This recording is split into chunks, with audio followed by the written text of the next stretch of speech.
नमस्कार, tax with Ashwani में आपका स्वागत है।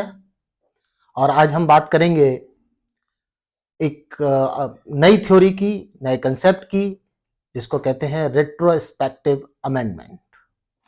बहुत बार होता है कि सरकार जो कानून है उसमें बदलाव कर देती है, और वो जो बदलाव करती है वो एप्लीकेबल करती है पिछली डेट से, 1 साल पहले से, 2 साल पहले से, 10 साल पहले से, 15 साल पहले से।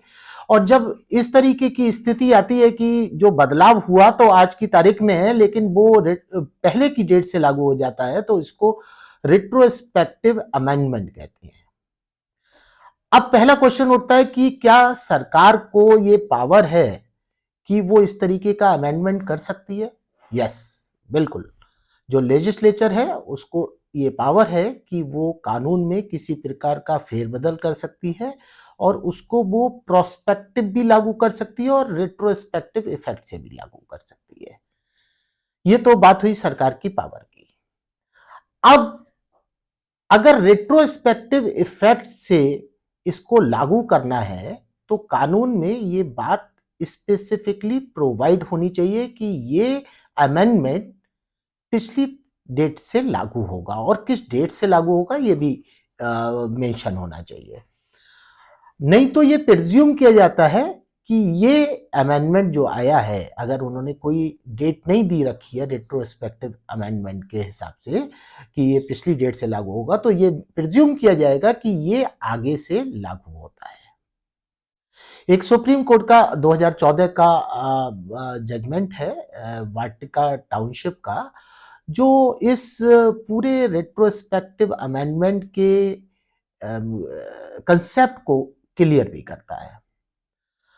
अब एक बात आती है कि ये जो अमेंडमेंट होता है ये कई नेचर का हो सकता है, क्लैरिफिकेटरी हो सकता है, प्रोसीजरल हो सकता है, आपका सब्सटेंटिव हो सकता है, एक क्रिएटिंग ऑफ न्यू लायबिलिटी हो सकता है, नए टैक्स को ये आप पे इम्पोज कर सकता है।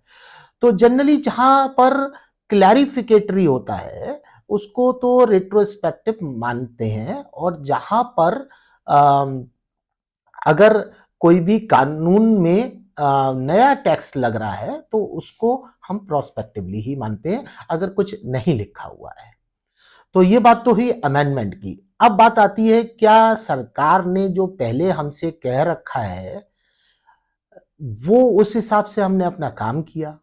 अब ये नया अमेंडमेंट आ गया। अब नए अमेंडमेंट से क्या हमारे केस को खोला जा सकता है? क्या हमारे केस का रिव्यू किया जा सकता है? क्या हमारे केस को रेक्टिफाई किया जा सकता है? ये बहुत सारी अलग-अलग कंडीशंस हैं। तो सबसे पहली कंडीशन है ये समझने की है कि आपको सरकार के कानून के तहत किसी भी प्रकार का एस्टॉबल प्राप्त नहीं है। कोई भी प्रोमिसरी एस्टॉपल नहीं है। सरकार ने जो कानून बनाया है, वो कानून को वो आगे बदल भी सकती है। हमने अपने पिछले किसी वीडियो में बात करी थी डॉक्ट्रिन ऑफ प्रोमिसरी एस्टॉपल की। वो आप एक बार पीछे जाके देख भी सकते हैं कि प्रोमिसरी एस्टॉपल क्या होता है। तो सरकार का फिस्कल लॉ में प्रोमिसरी एस्टॉपल लागू नहीं होता है। एक बात तो ये हुई। दूसरी बात ये हुई कि जो भी अथॉरिटी है, चाहे वो असेसमेंट अथॉरिटी हो, जो अपीलेट अथॉरिटी हो, या रिविजनरी अथॉरिटी हो, अगर उसके पास कोई केस पेंडिंग है, तो on the date of order जो लॉ होगा, एग्जिस्टिंग लॉ होगा, भाई भले ही वो अमेंडमेंट होके आया हो, उसके आधार पर उनको जजमेंट अपना करना पड़ेगा।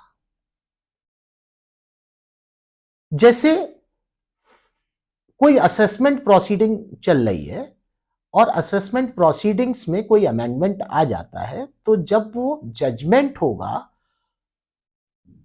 तो उस अमेंडमेंट को, रेट्रोस्पेक्टिव अमेंडमेंट को ध्यान में रख के किया जाएगा।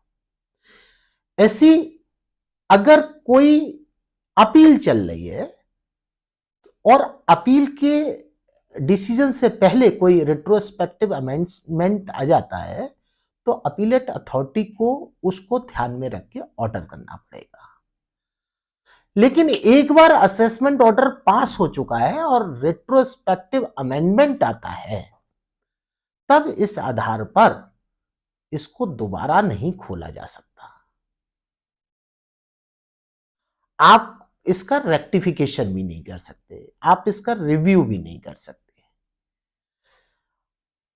ये बात तो हुई कि ये पूरा टैक्स लॉ में रेट्रोस्पेक्टिव अमेंडमेंट कैसे वर्क करता है। अब आती है कि मान लीजिए हमारे ऊपर असेसमेंट प्रोसीडिंग चल रही थी और रेट्रोस्पेक्टिव अमेंडमेंट आ गया है और उससे हमारे ऊपर टैक्स इंपोज होता है।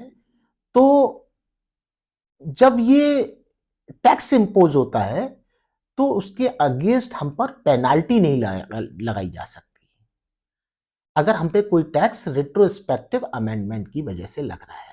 सुप्रीम कोर्ट का एक जजमेंट भी है, शायद रिलायंस पेट्रोकेम का, उसमें उन्होंने ये डिसाइड भी किया कि पेनाल्टी रेट्रोस्पेक्टिव अमेंडमेंट में नहीं लगाई जा सकती। तो ये पूरा कंसेप्ट हुआ रेट्रोस्पेक्टिव अमेंडमेंट का फिस्कल लॉ में। एक बार आप इसको दोबारा, अगर कुछ कहीं नहीं समझ में आया दोबारा सुनिए तो पूरी बात क्लियर होगी। मैं थोड़ा सा एक बार आपको समरी के रूप में बता देता हूं कि जो रेट्रोस्पेक्टिव अमेंडमेंट है उसमें पावर होती है सरकार को कि वो रेट्रोस्पेक्टिव अमेंडमेंट ला सकती है, कभी भी ला सकती है। दूसरा, आपके ऊपर इसमें कोई भी प्रोमिसरी स्टॉपल आपको नहीं मिलेगा। तीसरा, जो पेंडिंग केसेस हैं, किसी भी स्टेट पे अगर पेंडेंसी है केस की, उस पे जो at the date of order जो एग्जिस्टिंग लॉ होगा वो लागू होगा।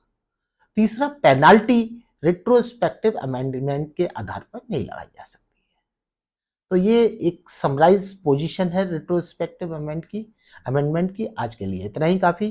फिर मिलते हैं नए वीडियो में नई चीज के साथ। Thank you.